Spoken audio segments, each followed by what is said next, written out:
Okay, real quick, this is going to be a short video. First, shout out to IDW. I do respect you. I just don't like what you did with Transformers and G.I. Joe. So, that being said, I am an honest person. I do respect you.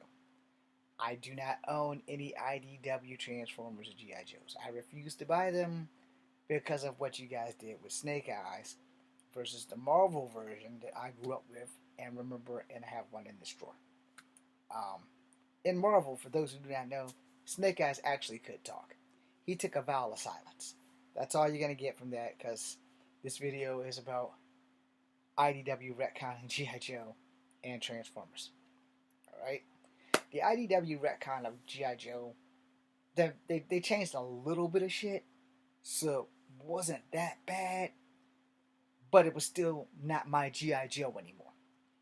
Alright? Taking away Snake Eyes' ability to talk, that was not a Marvel thing. Alright?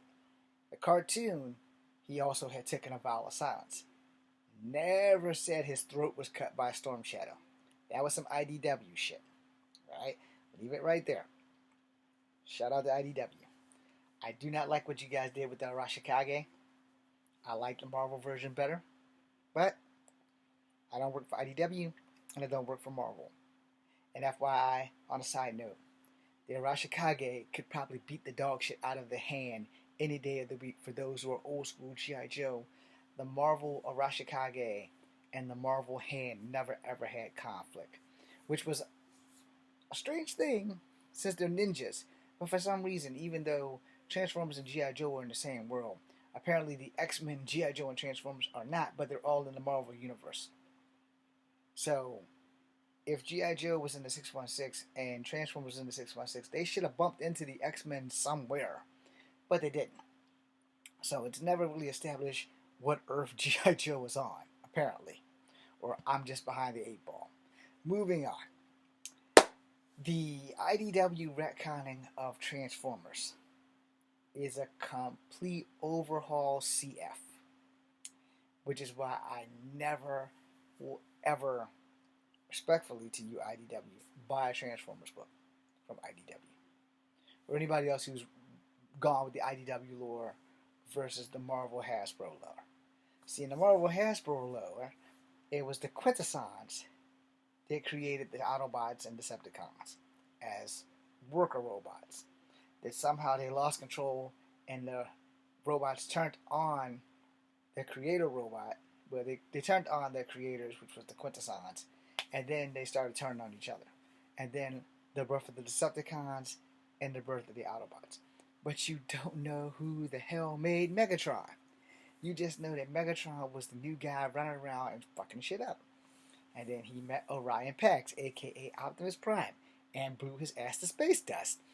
And Alpha Trion remade, or reconstructed, or whatever, Orion Pax, turning him into the ultimate Optimus, to Optimus Prime, and then they had conflict for millions of years before they even left Earth, just depleting the resources.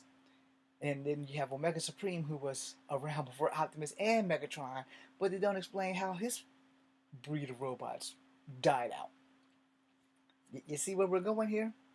So then, when you get the IDW version, you have like the 13 primes. The 13 primes. Which each prime was the descendant of the first prime, or the first prime, or the first prime, or some shit like that. And I can't remember if Vector Sigma is in IDW or not. And I can't remember if Alpha Trion, which is another part of Vector Sigma. And Alpha Trion was the original leader of the Autobots, who apparently gave the Matrix to Orion Pax after he turned him into Optimus Prime. But I will not swear to that, and I cannot confirm that because I don't work for Marvel. Now, as far as IDW, I picked up one of the books, and it was the only book I ever picked up. It was Transformers something or another. And when you open up the thing, it talks about how the primes became the primes, and how one of the primes, and I'm vague in the memory, became a Decepticon and became Megatron. So I'm probably wrong there. You guys can go fact check that and correct me.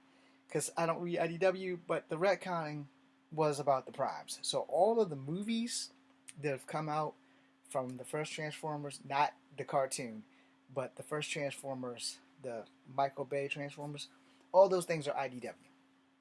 All of them. All of them are IDW.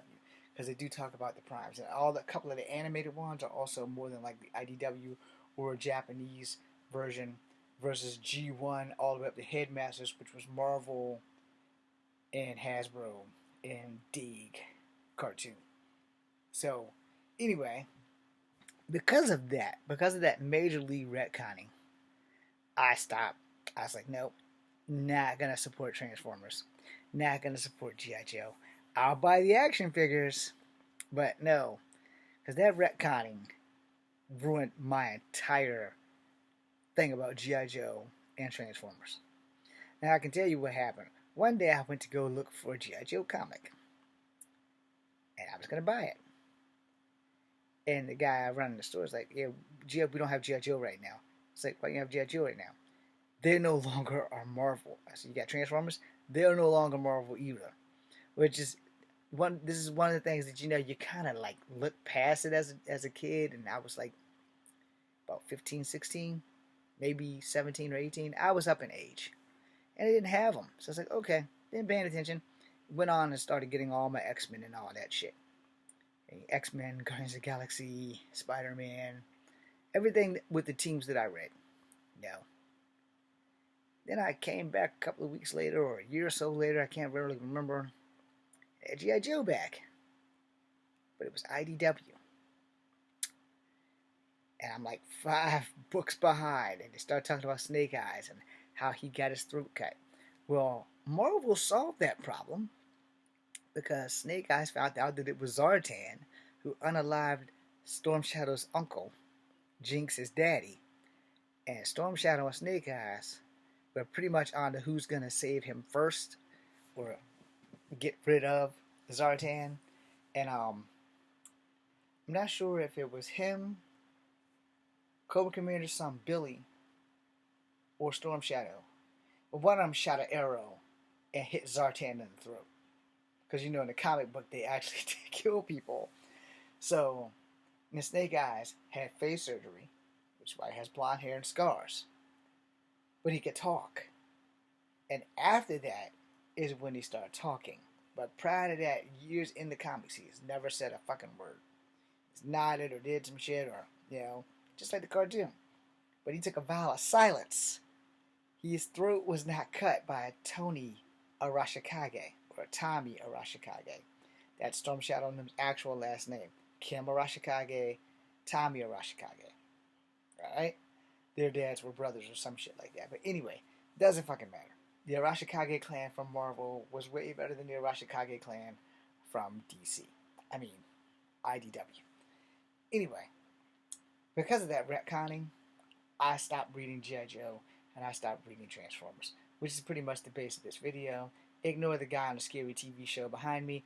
That being said, I am Echo Fan Grey Wolf. This is Comfy Habit number 2. Be seeing you.